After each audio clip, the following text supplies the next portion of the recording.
अगले वक्ता के रूप में माननीय इंजीनियर ललित कुमार जी जो संविधान प्रवर्तक हैं और पूर्व राष्ट्रीय अध्यक्ष हैं से वो भी आपके बीच स्पेशल तौर पर बात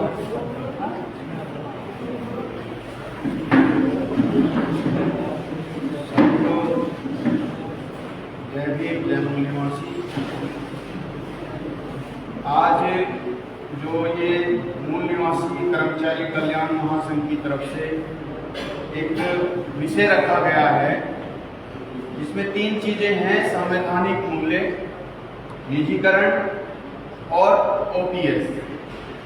इन 3 चीजों को हम चर्चा में ला रहे हैं और मकसद है कि निजीकरण का खात्मा करना है और पुरानी पेंशन को हमें हासिल करना है। लेकिन तीसरा जो मकसद है वो मकसद है संवैधानिक मूल्यों की भी हमने स्थापना करनी है, उनको भी हमने पूरी तरह से लागू करना है। तो संवैधानिक जो मूल्य हैं उस पर जब हम बात करते हैं तो पता चलता है कि भारत का संविधान इस देश में 75 वर्षों से लागू है, लेकिन वो 75% भी लागू नहीं है। मतलब अगर भारत का संविधान पूरी तरह से लागू नहीं है तो कहां से लागू नहीं है। जब हम शुरुआत करते हैं तो ये भारत का संविधान का पहला पन्ना आप उठाइए और उस भारत के संविधान के पहले पन्ने से जब शुरू करोगे तो शुरुआत दूसरों से नहीं करनी है, शुरुआत करनी है खुद से। कि संविधान सभा में बाबा साहब अम्बेडकर ने अपना जो संविधान सभा का भाषण, आखिरी भाषण था 25 नवंबर 1949, इस किताब में है, इंटरनेट पे भी है, उसमें कहा था संविधान देते वक्त कि ये संविधान तो तैयार हो गया, लेकिन अब अंग्रेजों को गाली देने का मौका हाथ से छूट गया। अब आप अंग्रेजों को गाली नहीं दे सकते। अब आप ये नहीं कह सकते कि देश के डेवलपमेंट में अंग्रेज रोड़ा है, अंग्रेजों की वजह से ऐसा हो रहा है, मुगलों की वजह से ऐसा हो रहा है। अब मौका है खुद को गाली देने का, खुद का गिरेबान पकड़ करके खुद से सवाल करने का। तो आज सिर्फ दुश्मन को टारगेट कर रहे हैं और 1000 साल पहले भी दुश्मन को टारगेट कर रहे थे। 1000 साल पहले संविधान से पहले अधिकार नहीं थे, संसाधन नहीं थे, नॉलेज नहीं थी, तब हम दुश्मन को आरोप लगा रहे थे। लेकिन आज अधिकार है, आज संसाधन है, नॉलेज भी है, पावर भी है, तो आज जरूरत है दुश्मन को पकड़ने की और पहले खुद को भी पकड़ने की। तो भारत के संविधान के पहले पन्ने पे लिखा, हम भारत के लोग। हम आज तक भारत के लोग नहीं बने, हम जाति और धर्मों में बटे हैं और गर्व से बटे हैं, पहली बात। दूसरा, भारत के संविधान की प्रस्तावना उद्देशिका को हम संकल्प के तौर पर पढ़ते हैं, संविधान को मानने वाले भी और संविधान को मिटाने वाले भी। लेकिन जब भारत की संविधान सभा ने ये संविधान की उद्देशिका का संकल्प हमें दिया और उसमें लिखा, उधर लिखा है कि हम भारत के लोग भारत को एक संपूर्ण प्रभुत्व राष्ट्र बनाएंगे और भारत के लोगों को सामाजिक, आर्थिक और राजनीतिक न्याय देंगे। तो भारत के सामाजिक और आर्थिक न्याय में से राजनीतिक कसाईयों ने सामाजिक और आर्थिक को छोड़ दिया और पहले राजनीतिक न्याय के लिए ही लड़ाई शुरू कर दी। इसी पे चर्चा है, हर जगह बात किसी भी चीज की होगी, लेकिन राजनीतिक चीजें आनी शुरू हो जाएगी। हालांकि भारत के लोगों को राजनीति क्या है, इससे तो उनको एलर्जी बहुत बड़ी है। उनको ऐसी गुड्डी पिलाई की राजनीति की चर्चा भी नहीं होनी चाहिए, लेकिन राजनीति का पल्लू भी छोड़ना नहीं चाहिए। वो घूम फिर के फिर वही उसी के पीछे जाता है, राजनेता के पीछे ही रहता है, उसी की बात करता है और प्लेटफॉर्म पे कहता है राजनीति की बात नहीं होनी चाहिए। तो सामाजिक और आर्थिक को छोड़ दिया, मतलब एक सीरीज बनती है तो बहुत मेहनत से बनती है, बहुत अध्ययन से बनती है कि किस शब्द को पहले लाया जाए। भारत के संविधान में पहले शब्द पे भी एक बड़ी चर्चा हुई थी कि भारत के संविधान की शुरुआत कैसे हो। तो हम भारत के लोगों से हो, इसमें भी वोटिंग हुई थी। कोई कह रहा था अल्लाह से हो, खुदा से हो, गॉड से हो, ईश्वर से हो, तो वोटिंग हुई और हम भारत के लोग को मान्यता मिली कि किसी से नहीं होगी। कोई भी दुनिया में गॉड, अल्लाह, खुदा, कोई भी कितनी बड़ी पावर हो, लेकिन डेमोक्रेसी में सबसे बड़ी पावर जनता है, लोग हैं। इसलिए भारत के संविधान की शुरुआत हम भारत के लोग से हुई और भारत के संविधान में सामाजिक और आर्थिक न्याय को छोड़ दिया। पहली सामाजिक न्याय को छोड़ा, आर्थिक न्याय को छोड़ा और राजनीतिक न्याय अभी पूरा नहीं मिला। जिनको मिला वो कह रहे हैं यहां मिल गया, लेकिन उन्हें भी पूरा नहीं मिला, ये हम बताने वाले हैं। दूसरा, भारत के संविधान का पहला article India that is Bharat, बहुत चर्चा में आया। वामसेप ने तो बहुत दिनों से इसको उठाया, मैं धन्यवाद करता हूं वामसेप का कि वामसेप ने बताया था कई साल पहले कि भारत को हिंदुस्तान कहना राष्ट्रद्रोह है और वो भारत के संविधान के पहले आर्टिकल में इंडिया दैट इज भारत, मतलब इंडिया जो कि भारत है, भारत जो कि इंडिया है ये नहीं है। आप दुनिया इंडिया के नाम से जानती है, लेकिन अब वो भारत है। India that is Bharat, Bharat है और वो उसके बावजूद भी ना इंडिया कहना चाहता है ना भारत कहना चाहता है, वो अलग से ही एक नाम उच्चारित करता है। क्या उस शब्द पे कभी ऐतराज नहीं हुआ?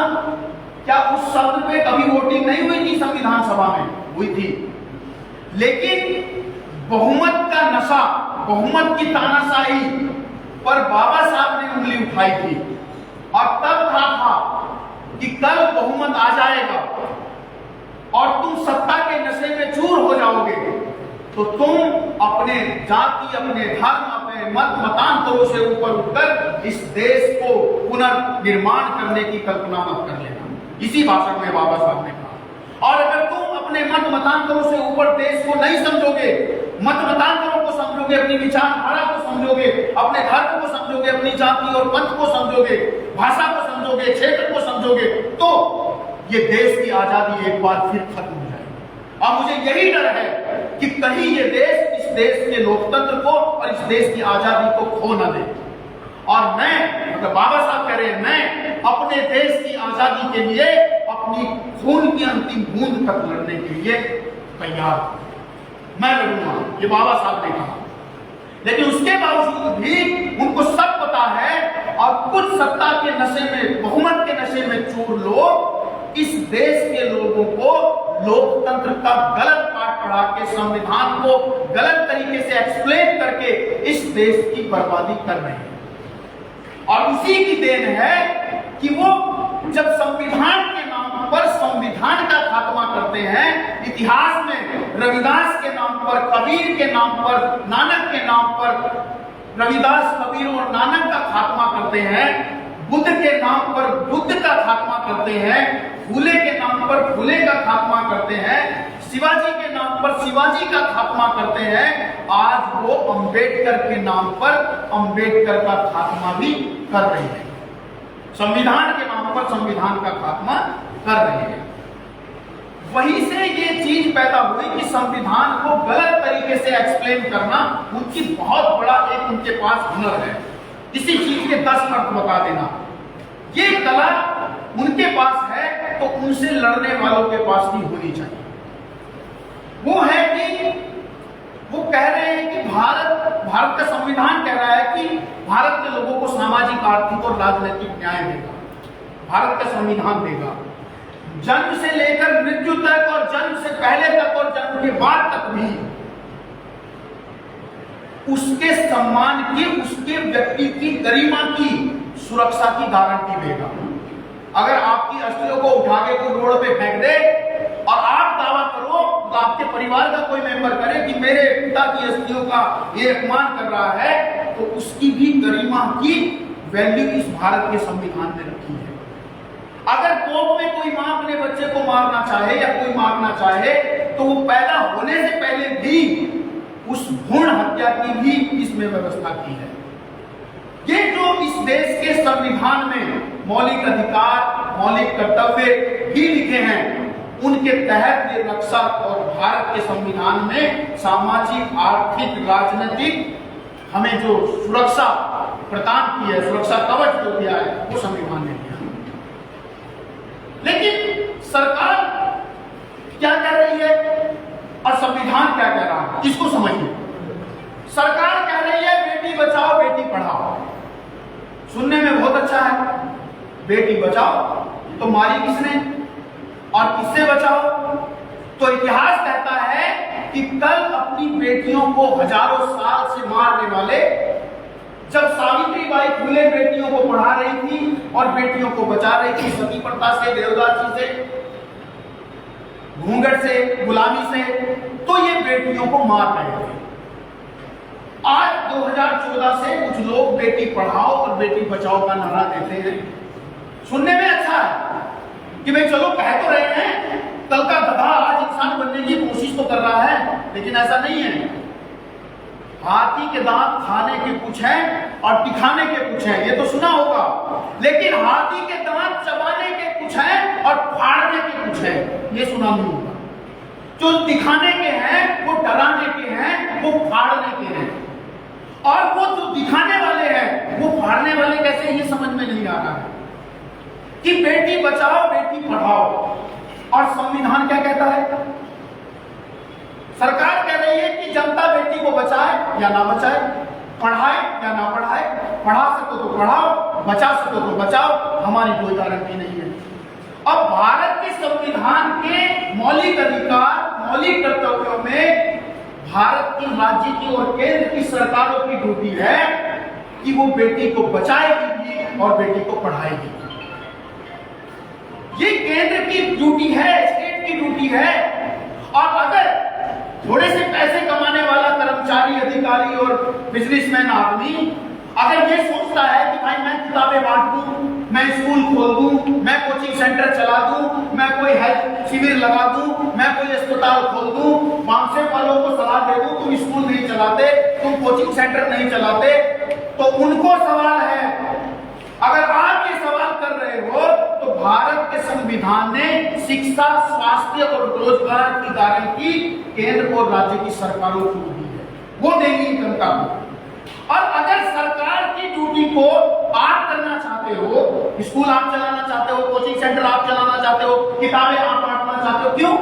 क्योंकि जिस बच्चे को किताब बांटोगे वो आपको नमस्ते करेगा, आपको सलाम करेगा, उसका बाप आपको साहब जी बोलेगा। अरे इतना सम्मान जब आपको मिलेगा तो आप गिरेबान पकड़ने से ज्यादा अच्छा है किसी को किताबें बांटो, क्योंकि आपका हर गली में सम्मान होगा। ये हम करने की कोशिश करेंगे। जब राज्य और केंद्र की सरकारों का काम जनता करेगी तो सरकारें क्या करेगी? खुरापात करेगी। और जब वो खुरापात करेगी तो वो ये कहेगी सरकारी कर्मचारी काम नहीं करता, सरकारी कर्मचारी काम नहीं करता। पहला निजीकरण का एक वो कारण है, वजह है। वो कहता है सरकारी कर्मचारी काम नहीं करता इसलिए निजीकरण करना चाहिए, सरकार के पास पैसा नहीं इसलिए निजीकरण करना चाहिए, सरकारी संस्थानों में बहुत अच्छा बचत नहीं है इसलिए निजीकरण करना चाहिए। तो एक तरफ सरकार ने निजीकरण के कारण गिनाए और फिर बताया कि सरकारी कर्मचारी जब काम नहीं करते तो बदहाली हो रही है, बर्बादी हो रही है, इसलिए बीएसएनएल को बेच दो, सरकारी स्कूल को बंद कर दो, 5 ही बच्चे आ रहे हैं। तो वो कह रहे हैं, सरकार कह रही है, इस तर्क पे कह रही है, खुलेआम कह रही है कि बीएसएनएल को खत्म बचाने के लिए अगर उसको डेवलप करना है, जियो का बाढ़ बनाना है, तो उस पर 74,000 करोड़ रुपए खर्च होंगे। जियो से बढ़िया बनाना है, एयरटेल से बढ़िया बनाना है, कितने? 74,000 करोड़ रुपया खर्च होंगे। तो किसी ने पूछा रिपोर्ट जिससे मांगी, उन्होंने पूछा कि हम इसको अगर बचा लेते हैं तो कितना खर्च होगा? तो उन्होंने बोला अगर इसको बचाना है तो 95,000, अगर खत्म करना है तो 95,000 खर्च करने पड़ेंगे, और अगर बचाना है तो 74,000 खर्च करने पड़ेंगे। और सरकार ने मरीज को मारने में ज्यादा खर्च हो रहे हैं और बचाने में कम खर्च हो रहे हैं, और फिर भी सरकार बोल रही है खत्म कर दो। 74,000 करोड़ खर्च करना नहीं चाहती, 95,000 करोड़ रुपए खर्च करके आपको वीआरएस दे करके, आपका रिटायरमेंट करके, आपको माला डाल करके, आपको घर तक छोड़ करके आने को तैयार है, और बीएसएनएल की प्रॉपर्टी को बेचने को तैयार है, निजीकरण करने को तैयार है। लेकिन सवाल यह है कि सरकारी संस्थानों में बैठा कर्मचारी अगर सरकारी नौकरी चाहता है, अगर सरकार में बैठने वाला मंत्री और विधायक कहता है सरकार अच्छी है, तो सरकारी स्कूल अच्छा क्यों नहीं है? सरकारी अस्पताल अच्छा क्यों नहीं है? सरकारी संस्थानों में बैठे कर्मचारी का व्यवहार अच्छा क्यों नहीं है? इसको कौन बोलेगा? मैं तो विद्यार्थी हूं, मैं तो बोलूंगा, क्योंकि मेरे बच्चे को जो मास्टर पढ़ाता है वही मास्टर जब प्राइवेट की नौकरी में सस्पेंड होकर पढ़ाता है तो बहुत बढ़िया पढ़ाता है।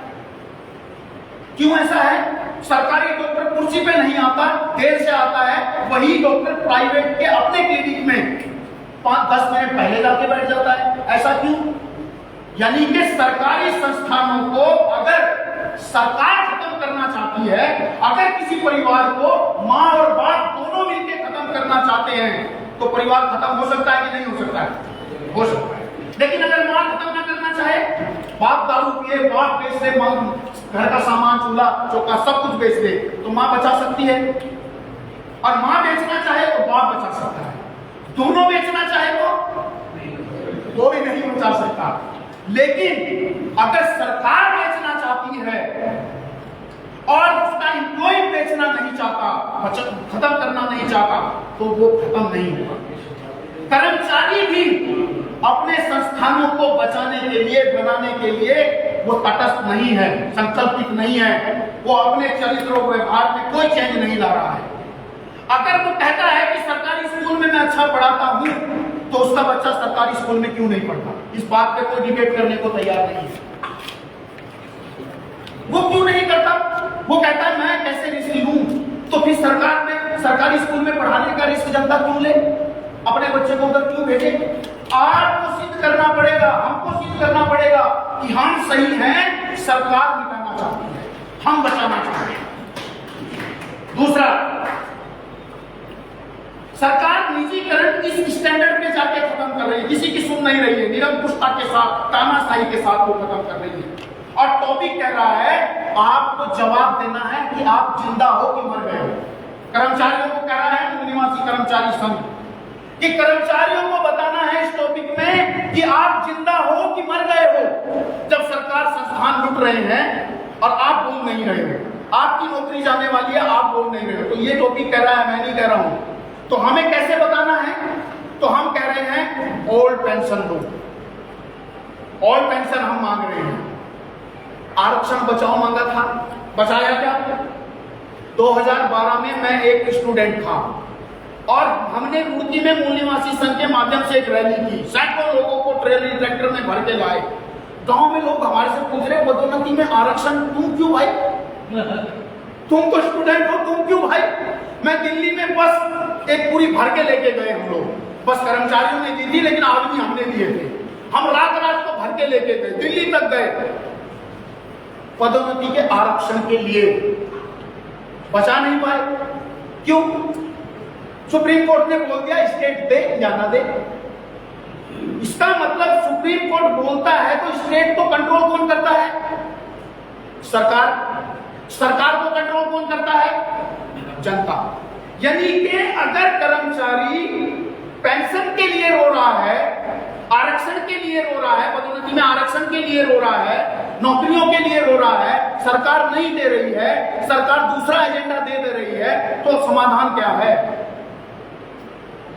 एक कह रहा है पेंशन दो, पुरानी दो, नहीं दो, और मेरे जैसा नौजवान बेरोजगार कह रहा है भैया टेंशन मत दो, पेंशन दो या ना दो, लेकिन मुझे टेंशन मत दो।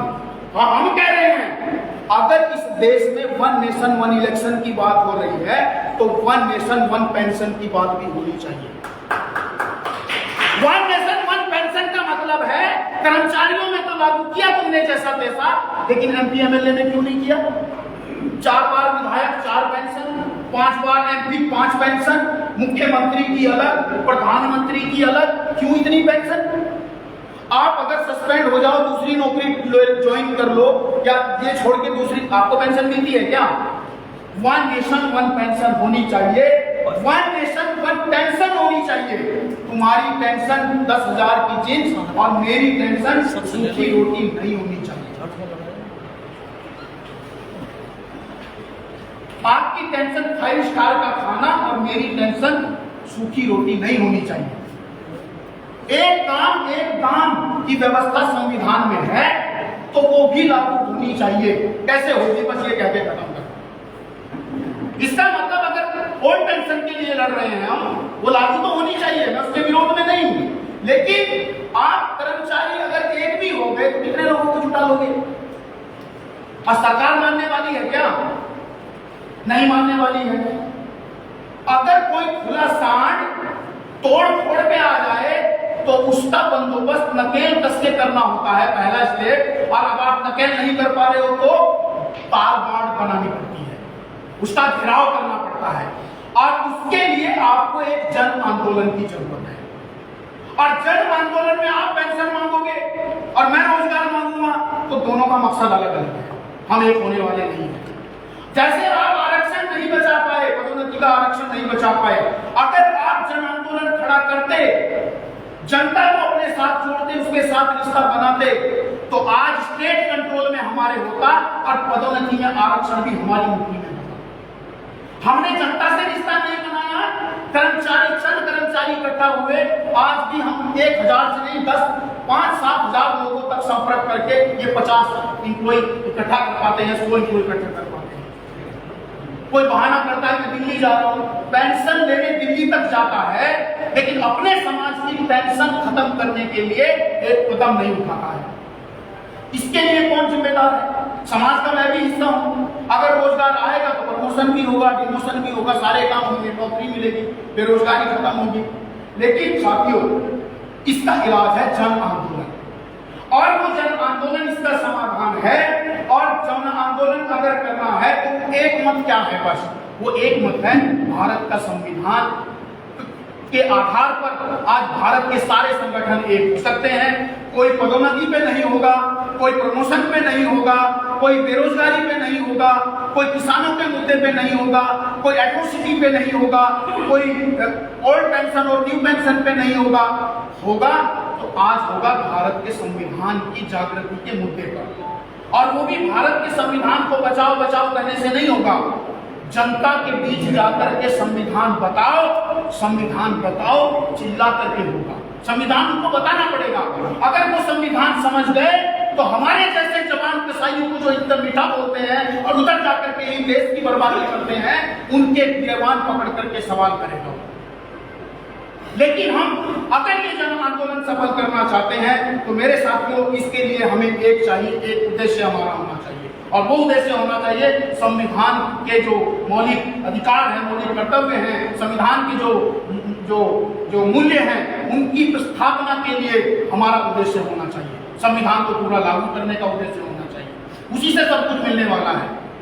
और उसके लिए संविधान के माध्यम से जब हम जनता में जाएंगे, उससे एक मत निर्माण होगा, हम एक मत होंगे, और वो एक मत ही जनमत निर्माण करेगा, और वो जनमत ही बहुमत निर्माण करेगा, और वो बहुमत ही आपको political, social, economical, cultural power आपको देगा।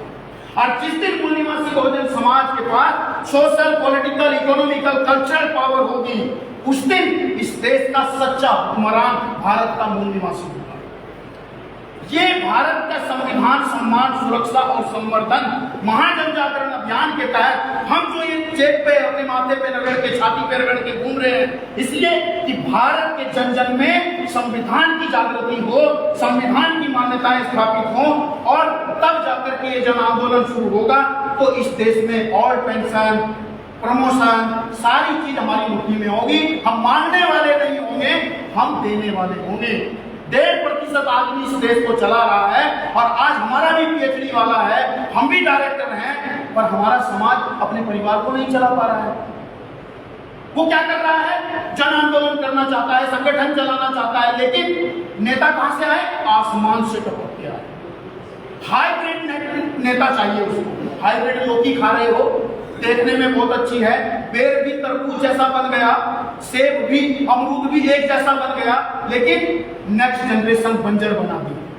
आज का बीज अगली पीढ़ी पैदा नहीं कर पा रहा है। वैसे ही रानी के पेट से पैदा होने वाले नेता इस लोकतंत्र में फेसबुक से टपके हुए नेता, 4 नेता। एक बाड़े का नेता जो परिवार तंत्र से एक सीमित दायरे से डेवलप होकर इस देश के लोक जनता के ऊपर बैठ रहा है, समाज में जाता नहीं आता नहीं, और बाड़े का नेता परिवार तंत्र से पैदा होने वाला। दूसरा है भाड़े का नेता, जब जब उसको इशारा दिया जाता है वो नारा लगाता है, आज यहाँ रे, कल यहाँ रे, कल वहां नारा, कल वहां जय भीम, आज यहाँ जय भीम, आज फेसबुक पे मुझे देंगे। न्याय कहाँ मिला? एक बाड़े का नेता, एक भाड़े का नेता, और दूसरा जो हर वक्त स्वार्थ के चक्कर में दल बदलू है, वो भाड़े का, बाड़े का और कबाड़े का नेता। बाड़े का, भाड़े का और कबाड़े का नेता से सावधान होना पड़ेगा और अखाड़े का नेता पैदा करना पड़ेगा। जिस नेता पे आप वाहवाही कर रहे हो, आपने पैदा किया क्या?